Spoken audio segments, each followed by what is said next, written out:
all talked about Daesh being un-Islamic isn't, and I'm quoting here from an article in Atlantic by a friend, which you're almost certainly familiar with. The reality is that the Islamic State is Islamic, very Islamic. Yes, it has attracted psychopaths and adventure seekers drawn largely from the disaffected populations of the Middle East and Europe, but the religion preached by its most ardent followers derives from coherent and even learned interpretations of Islam.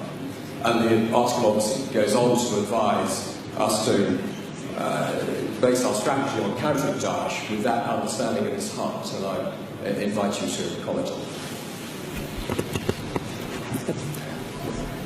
Every religion has perverts and psychopaths who try to hijack it. ISIS is as much Islamic as the KKK is Christian. Don't they have a cross?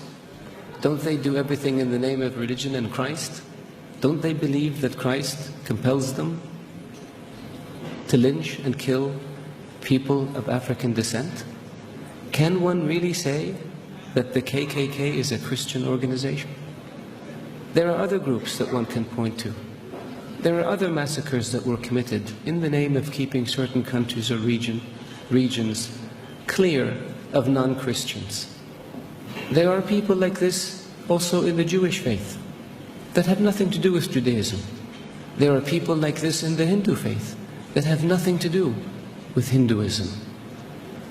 For anyone to argue that Daesh is Islamic is preposterous.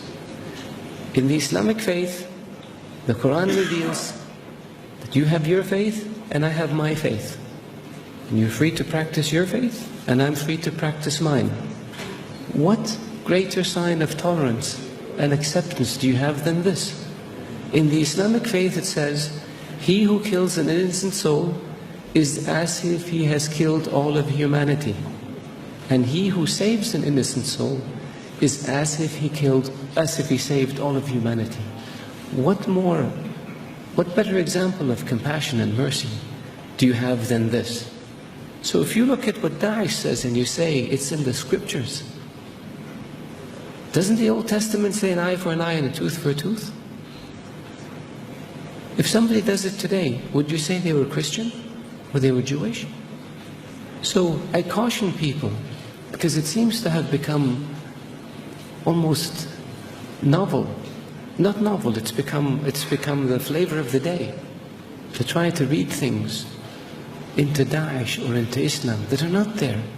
The Islamic religion and Islamic civilization was the civilization that preserved the history of Greek and Rome and passed it on to the West. Western civilization would not exist without the Islamic Arab civilization. The Islamic civilization and the Islamic Arab civilization was the civilization that connected China with Europe. So it was global. The point I made early on about being an intermediate civilization, this is what I mean. So if Islam was intolerant and Daesh represented Islam, would Islam have preserved Aristotle and Socrates and passed it on to the West? Would Islam have connected Eastern civilization with Western civilization? Of course not. So I urge you, all of you, to be careful when it comes to making generalizations or to accepting generalizations that have no basis in fact. Thank you. Thank you, Mr. Minister.